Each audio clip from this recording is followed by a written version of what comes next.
Everybody, first of all, I know it's Veterans Day today, and so just want to thank all of our men and women that allow us to be here in this amazing free country that we live in. So just thankful for the service and the sacrifice for all the great veterans that we have. So got a couple on our staff, and Daniel Boyd and Jason LeMay. So really appreciate their service. But hey, I know it's Tuesday in the real world, but it's Wednesday for the Tigers. It's been a blur. Obviously a late night Saturday night, and then just quick turnaround on Sunday. You lose a day of prep, but I think everybody's really handled it well, staff and players, and getting done what we got to get done. And you're going on the road, so it kind of shortens your week even more. But we're excited about it. Friday night up in Louisville. It's a great venue. Haven't been up there, I guess, since 21, but been there several times. And I think their fans do an awesome job of creating a great environment. And it's a really good football team. They're a really good team. 2 losses in overtime. I think they're really well coached on both sides of the ball. Probably our worst game last year was defensively, especially was against this team, and so big challenge for us. Again, well coached on both sides. Jeff does a great job, really leading this team. Offensively, they're a ball control type offense. A lot of formations, movements. A lot of outside zone. A lot of eye candy and movements that challenge you from a discipline standpoint, gap standpoint. They just do a great job putting it together. It's very well coordinated, very well put together. They're explosive. They got 10 plays of 50-plus yards this season. So got some home run dudes at running back that can flat out put it to you. Just in their last 3 games, they've averaged 10.2 a carry, 6.9 a carry, 4.9 a carry. So they're really built through the run and the play actions and the boots, and all the screens that come along with it. Love to get the ball to the back. They've got playmakers outside. 0 must be the number of the year here. So our 0 is really, really good. The 0 we just played last week is one of the better players you'll see in the country. And man, this kid, Bell, he's special. He is a great, great football player. They use him in a lot of ways. He's a great finisher on the ball.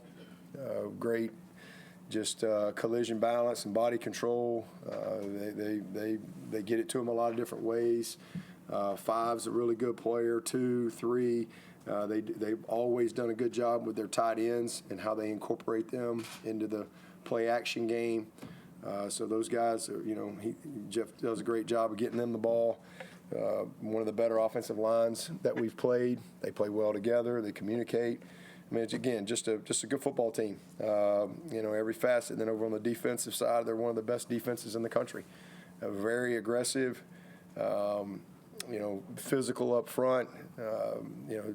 They're a scheme that's going to challenge you from an aggressiveness standpoint. Got to make competitive plays. The 2 ends are really, really good players. Create a lot of problems. 50 is a high motor guy that just never shuts it off. 23 is long. He's got a lot of skill to his game. Good pass rusher. He's physical. And then the 2 guys inside, man, they're twitchy. They're maybe not as big inside as some of these guys we've played last couple ball games, but they're twitchier. So they create little different problems. But again, guys in the secondary have played a bunch of snaps. They've played a lot of snaps, so they really understand their scheme. Dangerous in the return game with number 5. He's kind of the Waldo of their offense. Like, where's number 5? He's the jet sweep guy. He's going to touch it a lot of different ways, and then again involved in the return game. So a very complete football team. Again, 2 plays away from being undefeated. So we'll have to go and play well, but we're looking forward to it. Again, proud of our team. and how they competed last week. We did a lot of good things in all 3 phases, but still some things that we need to improve and quickly this week that I know they'll try to take advantage of if we don't correct some of the things, especially defensively with a couple of our mistakes from just eye discipline standpoint, because these guys, again, they challenge you a lot with their formations and bunch sets and all that type of stuff. So we'll head out.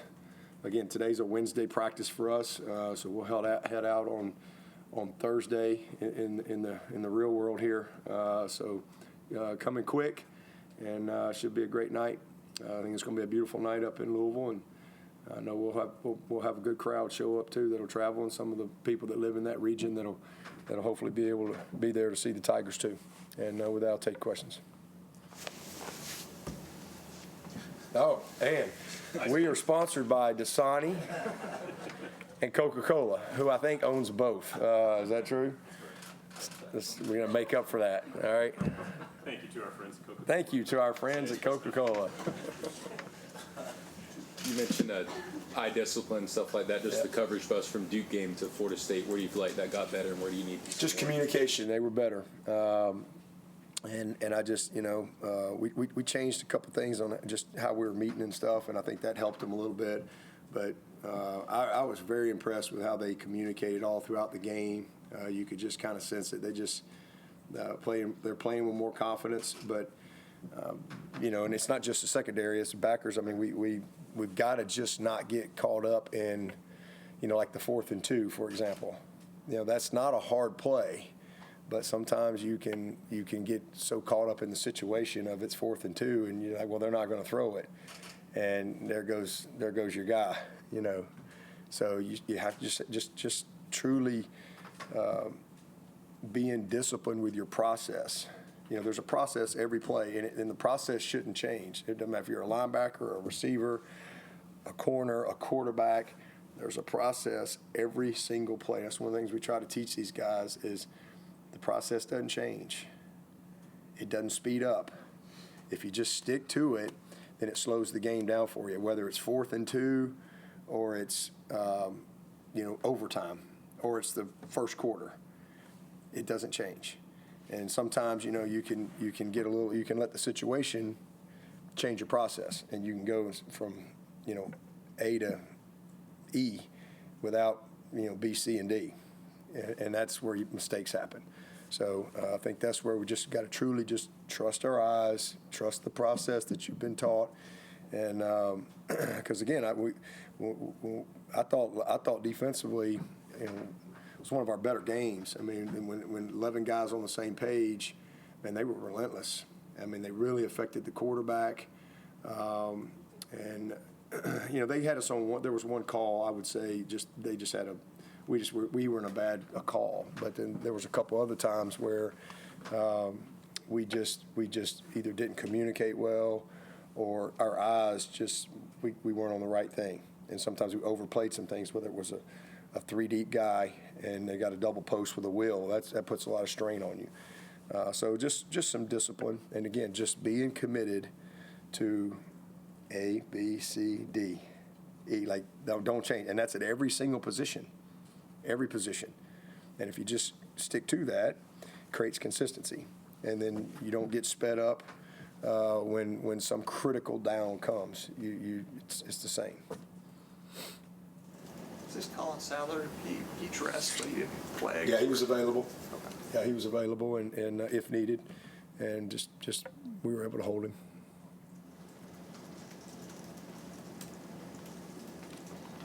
You mentioned for Cade, he had a quad contusion leading up to the FSU game. I'm just curious, how much has he been able to practice this week with that and the ankle injury? Yeah, ankle's good. I mean, he didn't really have any problems in the game from the ankle, but he could hardly walk last week because of his thigh was so just swollen and blown up. Got better each day, and sure enough, he was right. He was ready on game day, but. He's a lot better. I mean, he's a lot better than he was this time. Last week couldn't even practice, so he's doing better.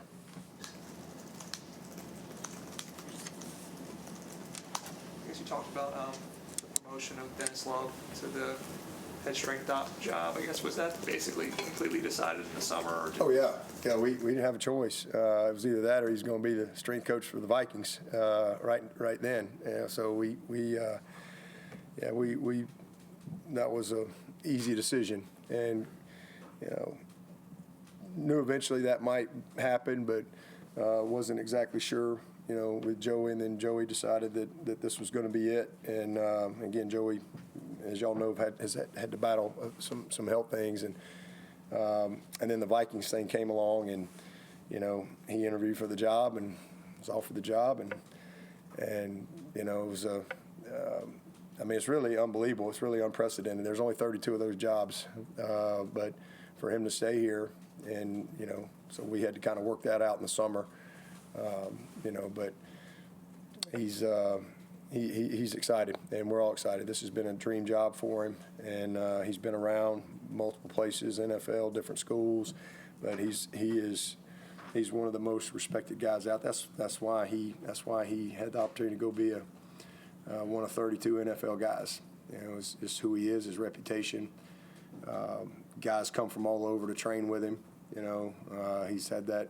He's done that for years. So I'm happy for him, and I'm glad it worked out. And that was a tough 24 hours for him, to make a decision like that. And but it all worked out, and Joey was excited. The players are excited, and so he'll take it over in January. And but that's not new news. That's been the same news since the summer. He came home back in 2022. Did you have an idea then that maybe you could be, someone in the future? For sure. And then how is he maybe different than Joey? Maybe what would kind of change? He's very different. I mean, he's just like I said, he's been in a bunch of places, and just has he's a different person, different leadership style, different communication style. I mean, he's just different in a lot of areas, but he'll put his own. I mean, he's learned a lot from Joey, who's been amazing, for years and years and years. But he'll put his own stamp on it. And again, he's one of the most respected guys out there. That's why he's had the opportunities that he's had. And I would say, and that was kind of the decision, was you can go, but we're gonna be calling you back in January. And now, do you want to move twice?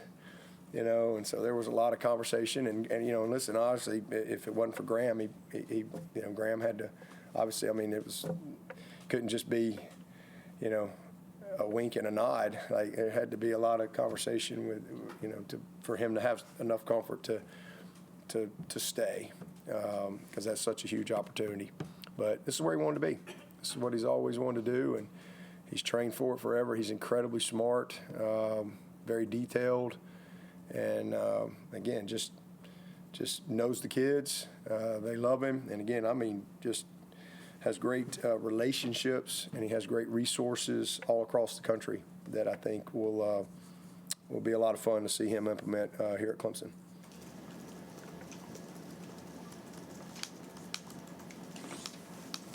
Dabo, you mentioned it Saturday night, but to look up in the stadium and see the crowd and the environment and the support in spite of the season that you guys have had at times, what do you think that means to this team?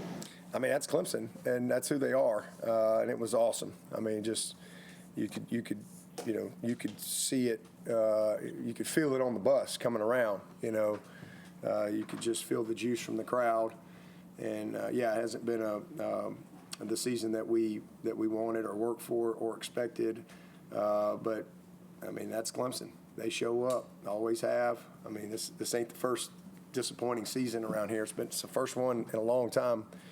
For us, it's been, like I said many times, since 2010, since we've had a year like this. But, I mean, they showed up then, and 15 years later, they're still showing up. But that's just who Clemson is. I mean, they love their Tigers, always have. There's been some lean years around here, especially back in the 90s. But I wasn't here then, but I'm sure they were showing up because that's Clemson. That's just who they are.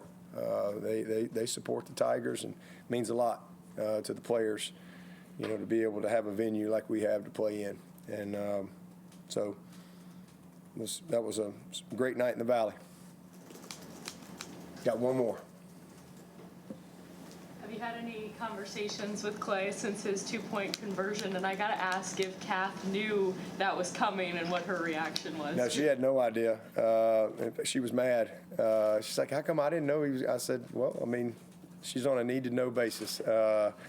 No, she had no idea. But we put it in. We put it in Tuesday, and we said, hey, first touchdown, we're gonna run this and get two.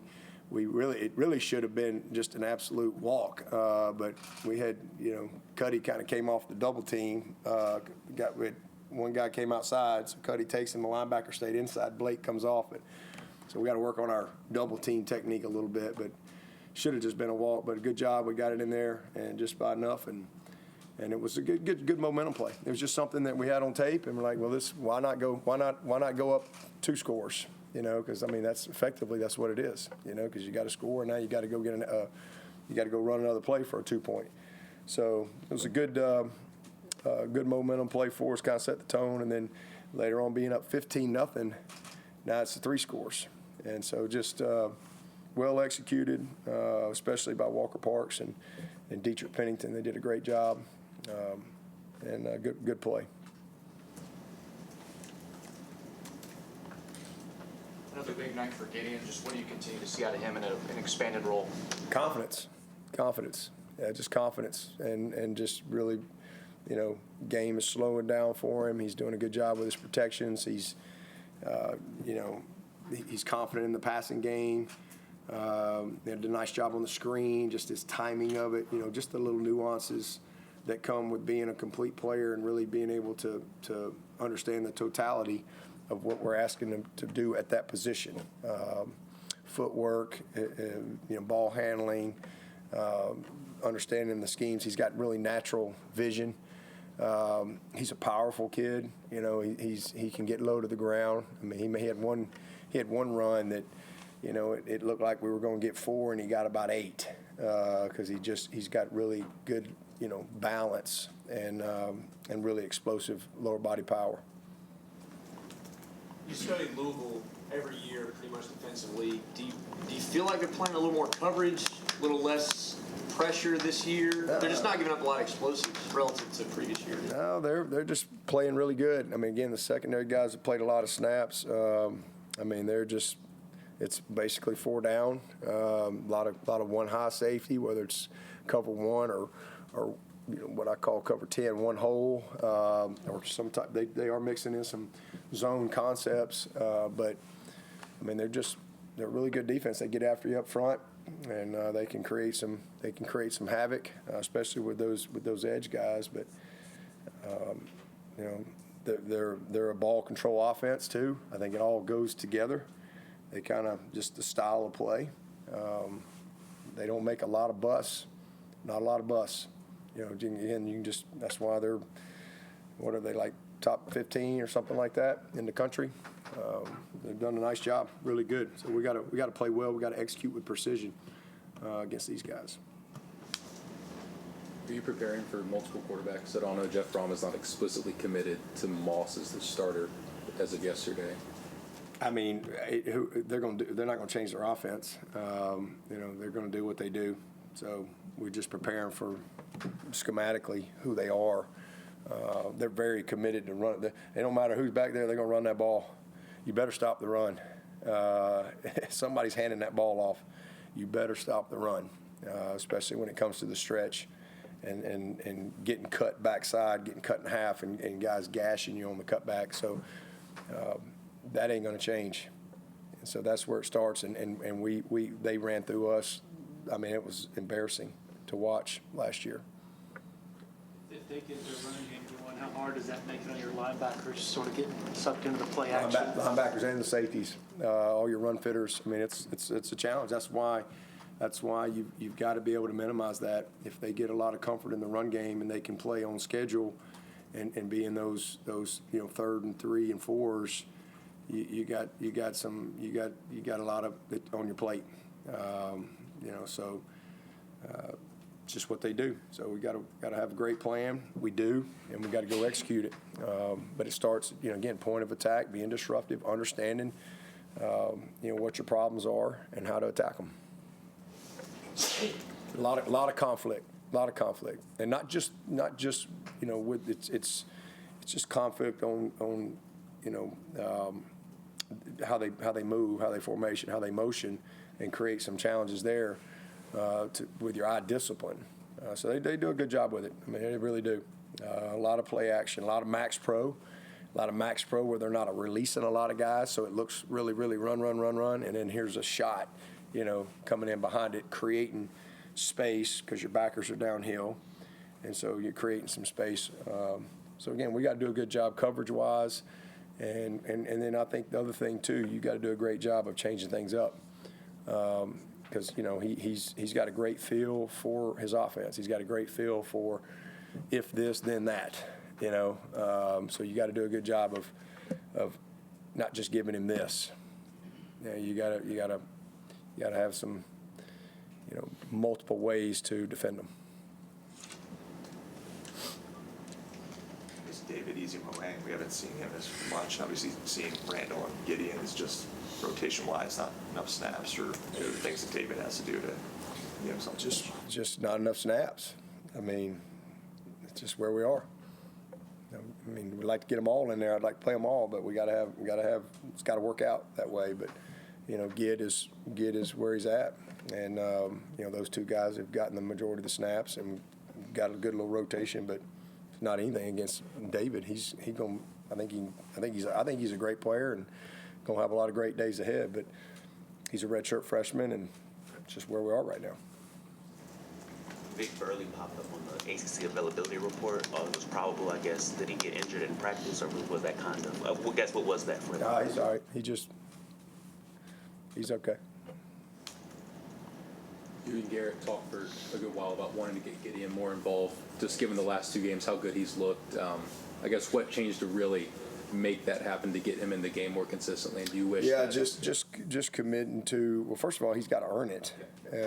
He's got to earn it at practice, and then he's got to get it in the game and be comfortable. But going into the Duke game, we just like, hey, this is the rotation, and we just committed to the plays. Not as much series, because sometimes you can commit to a series, but it's a 3 and out. And this series went longer or whatever. So we just made it. Garrett just really committed to, hey, this is how we're going to make sure we want to rotate it. And then we had a great offensive day and really was able to get in some rhythm and created some confidence. So what do you think's changed for Corian Gipson? I know he had the ACL coming out of high school. Like, do you think that slowed him down last year? He's kind of turned the corner. Oh yeah, he couldn't play last year. I mean, he wasn't ready to play. I mean, he was coming off an ACL and he was just physically not really ready and mentally not ready. Not a lot of confidence. Just a redshirt freshman. I mean, that's he's just getting better. He's in the process. We forget that. That's the bad thing about the world we're in now is if these freshmen aren't like amazing as freshmen, we're immediately something's wrong with them. But they're just freshmen. There's very few Brayden Jacobs. There ain't many of them. And if everybody is in here, Brayden Jacobs, if every freshman shows up and they're all starting, well, you hadn't recruited very well and you hadn't developed very well. So guys, just it's a process. But I mean, he's a redshirt freshman. His confidence is growing. His knowledge is growing. His strength. I mean, everything is different for him than where he was last year. Yeah, he was a guy early on that we were like, yeah, he ain't playing. He ain't ready to play. It's going to be. We just got to get him back where he's got a good foundation. Because he didn't play his senior year. He got hurt early. So it's really 2 years since he's played football. And, again, you just got to – there's a lot to it. And he's playing nickel. And that's that. You don't just run in there and play nickel. There's a lot to that position. It's a whole different world than playing corner. So he's just growing in his confidence and proud of him. But yeah, it's just like anybody, man. It's a process of development. We got a lot of players that are great examples of that on this roster. Ryan Linthicum, our center. I mean, how many snaps has he played the last 2 years? He didn't sniff the field for 3 years. But he had a guy named Will Putnam, who I think played almost 30 snaps for the Raiders this weekend. So, it's just sometimes it's just on you from a development standpoint, and then sometimes you just got to be a little patient because of who's there and who's in front of you. What has happened with Jeadyn Lukus? Is he just not performing in practice, or Just playing the guys that have earned it, that are playing the best. And, it's not anything to do with J. Lou. It's more what Strozer's done. Strozer has really made a move, and Ashton and AB are playing well for us. So I think Gip might have got a snap at corner. He might have maybe got in there a play or two at corner as well. But J. Lou's just got to stay ready, and just nothing more than nothing injury or anything like that. Just Mike just feels like that's the guys that's playing the best. Seems like you played, I think it's something like a third of the snaps on Saturday. You had 3 defensive ends in the game. That number has seemed to increase. Is that something you guys have deployed more and more as you've gotten into the season? It's just package. It's just a package. It's based on how the game goes and situations in the game, down and distance, and then again, just down and distance, and then also field position or who they have in the game and what comes off of what they have in the game through your scouting report. That's what dictates those calls and our personnel. Watching Cade battle through the ankle, the quad, how much has his toughness inspired the locker room this season? He's got complete respect of this football team. He just battles. He's a warrior, man. You can just count on that. If Cade Klubnik can play, he's going to play.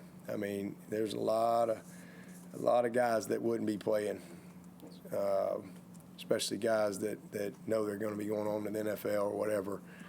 Cade's got a bright future. He really does. He's, had some tough games here. It hadn't gone quite like we wanted it to go. He's had some great moments too, but he's one guy. He's just one player. It's offense, defense, special teams. It takes a lot to win games, but he's a ball player and just getting better and better, and going to have a great future in the NFL. I think he's going to be a great pro. He's got all the arm talent. He just loves ball. Like, this guy was born to play football. Like, he was born to get up, go to the football office, be there all day, and just play football. That's what he loves to do. He's always up here sitting in the meetings, watching tape. He just loves it. And he loves Clemson. He loves Clemson. He loves his teammates. He's a highly respected guy in the locker room, because certainly they know he's a talented player, but just his toughness and his commitment. He's just a relentless competitor. Any other questions for Coach? Talk about not telling Kathleen about the 2-point conversion. You're afraid she's going to tell everybody in town or something like that? No, I just didn't. There's a lot I don't tell her. I just go home. I try not to bring work home. I try to just go home, and I don't really get much into game plan with Kath. It's probably a good thing. A little bit of continuity on the offensive line. I think you started the same 5 guys for the first time in a while. How much has that helped, just having a little bit of consistency from that group? A lot. And Brayden's done a great job. He had a couple of miscues the other day. Just, we had one miss ID. He kind of thought it was an odd front, but it was really an even front, and it blocked down. That was the one sack right there. Just miscommunication. But he's doing a great job. But it definitely has been helpful. With Sadler up and down, Tristan's missed some games. Obviously, losing Elijah Thurman, big loss for us. We've had some. It's been some challenges, and again, that's what makes Blake Miller so much more amazing. He's missed 2 practices in his entire Clemson career. 2 practices. That's it. Started every game since he was a true freshman, which is unbelievable. And then to miss 2 practices in your entire career. it's unheard of. So, and again, because we've had a lot of other, challenges up and down here and there, moving around. Sadler, right or left guard, right guard, left tackle, moving some people, but he's been steady. And then Walker Parks, man, he's been up and down, and I was so happy for Walker the other night, just because. I mean, I'd put him and Cade in that same category. Like, if Walker Parks, if there's any chance at all he could play, he plays. And he's not been anywhere near 100%, but he's as close to it right now as he's been in a while, and he really played good the other night, and it was just awesome. Man, he had a great play on a screen. He got out in the field in space and just buried a guy. I mean, he plays gritty and tough, and he's just I love that kid, man. But we've just, like I said, it's been a mixed bag, but we've also been fortunate because we've had some depth to be able to keep rolling, and still have good players available. So that's been good. Logan Brooking played a special team snap for you guys. Just the 3 games left in the season, what we see any other true freshmen kind of get some of those special team or any snaps to kind of get them game reps? I mean, you might see Keenan, you might see Corey a little bit. Maybe he could pop in there somewhere. I mean, he's got all his games left. He's probably I think he's in the 2 deep. He's in a package or 2 defensively, and maybe some special teams. And Blanchard is probably another guy that could show up if we need him. He's kind of been ready to play all year, and we've been able to hold him. And then Brooking, we went ahead and just put him on special teams. We were holding him for the last 4 games. Man, he's going to be a good player. Juju, maybe. He's a guy, depending on what happens, if we had somebody go down or something. Don't really see him like being on special teams unless it was like punt return. He's been, he works hard at that, and that's something probably in his future that you'll see him do. But the arrow is up by Juju. I mean, he's gained 15 to 17 pounds, and he's still just a beanpole. But I mean, he is on his way, and he's just got a smile on his face. I just think he's through the funk, and he's just kind of figuring it out that, hey, I can do this. He's explosive. He's been awesome on the scout team, and when we've been doing some scrimmage in the last few weeks, we've been doing some scrimmaging with the young guys and just keeping them, really football ready, and we've been trying to evaluate a lot of these guys and kind of see where they were, and he's been a bright spot. So I'm excited about him, but I don't see us getting to him unless we had some injuries or something like that. But I do think he's heading in the right direction in all areas. He was heading in the wrong direction in all areas when he first got in here, and just maturity and just I think the totality of where he was and the reality of what he was going to have to do really overwhelmed him, and he's kind of gotten through that.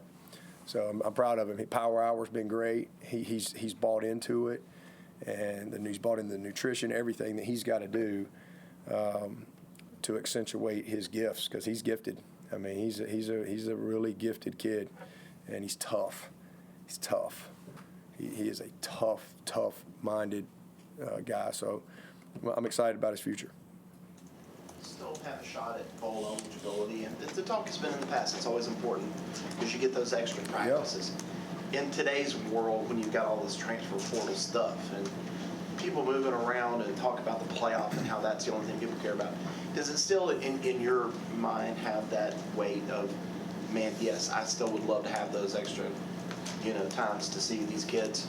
Absolutely. I mean, there's no coach going to say no to that. I mean, if they do, they're probably not a very good coach. I mean, like, anytime you can play football, you're a football coach. Anytime you can go play football, that's a good thing. I mean, that's what you do. How do you get better at football if you don't play football? So I would never turn down the opportunities. Now, I know there's been some cases where teams hadn't had enough players You know, I mean, and that's a different conversation. But yeah, you got an opportunity to go play. Man, this team would. I guarantee you, these guys they want to go play another game because they care about each other. Like they really do. These guys love each other. They're going to be very sad when they can't, you know, share a locker room together. So, and we've got an incredible. I mean, one of the best, longest bowl eligibility streaks out there. I mean, been going a long, long time before I got here. You know, there's a lot of pride in that too. But hey, you got to go earn it.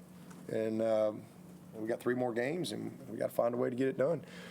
But they definitely would want to go play again, and it'd be great. I mean, there's a lot of young talent on this team that could really use some bowl type. It's basically you get another spring practice is basically what you get. Talking about Cade playing better, he's over 73%, I think, his last 4 games with 1 turnover, I think. Have you seen something a little different? Is it more about receivers making plays for him? Because he was already okay, but the elevation of his game the last month it pops. Yeah, I just think, like I said, he didn't play well in the LSU game. That's well documented. And he really, since then, he's gotten. I mean, he turned it over twice at Georgia Tech, but he didn't play bad. You know, those were costly plays, but he really kind of picked it up. And then Syracuse game, he did some good things. You know, just kind of has been pretty steady. You know, on the football side, we had some tough games. The Duke game, he was amazing. He played great at North Carolina. He played good at Boston College. I mean, you know, it's kind of gotten overshadowed because we hadn't won some of the games. You know, but he, like I said, he can only do his part. But I just think just him being who he is, resetting. I think he was just pressing a little early in the season, and I think he just kind of got through that, and he's just being Cade, just doing his job. And he's just doing his job. He's just having fun playing football, and he's being smart with the ball. So I've been proud of him. But yeah, receivers honestly have been good all year. I mean, that's been one of the bright spots. I'd put them in the category as our punter. The receiver, they've been good all year. And, you know, we've had a couple. We had, you know, obviously we had the big drop. Probably could have put the game away with Wesco there at Georgia Tech. That probably could have ended it. That was an easy play. You know, we've had a couple of those. But all in all, that I would say the tight ends and the receivers have been a real bright spot for our team. They've been very steady, very consistent all year.